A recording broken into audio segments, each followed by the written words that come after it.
తక్కువే వాడతారు కదా, అప్పుడు కరెంటు తక్కువ కొనాలి కదా. దీనికి అనుగుణంగా ఒప్పందాలు చేసుకుంటున్నామా మనం? లేదు.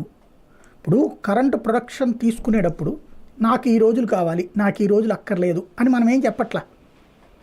టోటల్గా వాళ్ళ దగ్గర ఉందంతా మనం తీసుకుంటాం అంటున్నాం. ఇందులో 20 to 30% మనం డబ్బులు ఇస్తున్నాం కానీ ప్రొడక్షన్ తీసుకోవట్లా వాళ్ళ దగ్గర. దానివల్ల ఆ భారం మన మీద పడుతుంది. నెంబర్ 1. అంటే డిస్కమ్లకి భారీగా బకాయిలు పడ్డానికి కారణం ఏంటి? అది సెకండ్ పాయింట్. ఫస్ట్ నేను చెప్తున్నది ఇది ఒకటి. రెండో పాయింట్ మీరు చెప్పినట్టు డిస్కమ్ల భారం. అది ఎందుకు పడింది అంటే ఇప్పుడు ఉచిత విద్యుత్ ఇస్తున్నారు. ఉచిత విద్యుత్తు ఎవరన్నారు? ప్రభుత్వపు హామీ.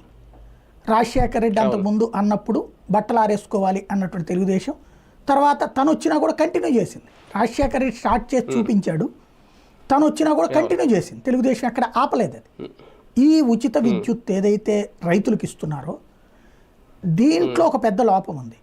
విషయం ఏంటంటే ఎవరికైతే ఉచిత విద్యుత్ ఇస్తున్నారో వాళ్ళ వరకే ఆ కరెంట్ వెళ్తే అసలు సంక్షోభమే లేదు.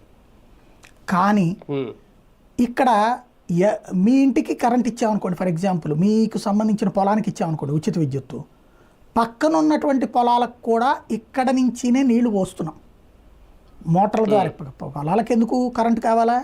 మోటార్ల కోసం. మోటార్ల ద్వారా ఏం తీస్తాం? నీళ్లు తీస్తాం. గ్రామీణ ప్రాంతంలో ప్రతి ఒక్కడికి తెలుసు, జర్నలిస్ట్ అయిన ప్రతి ఒక్కడికి తెలుసు, గ్రామీణ వార్తలు రాసే జర్నలిస్ట్కి ఏంటది, ఒక ఎకరం పొలం లేదా ఒక 2 ఎకరాలు 3 ఎకరాలు ఉన్న ఒక రైతుకి ఈ ఉచిత విద్యుత్ మళ్ళీ ఎవరికి పడితే వాళ్ళకి ఎవరు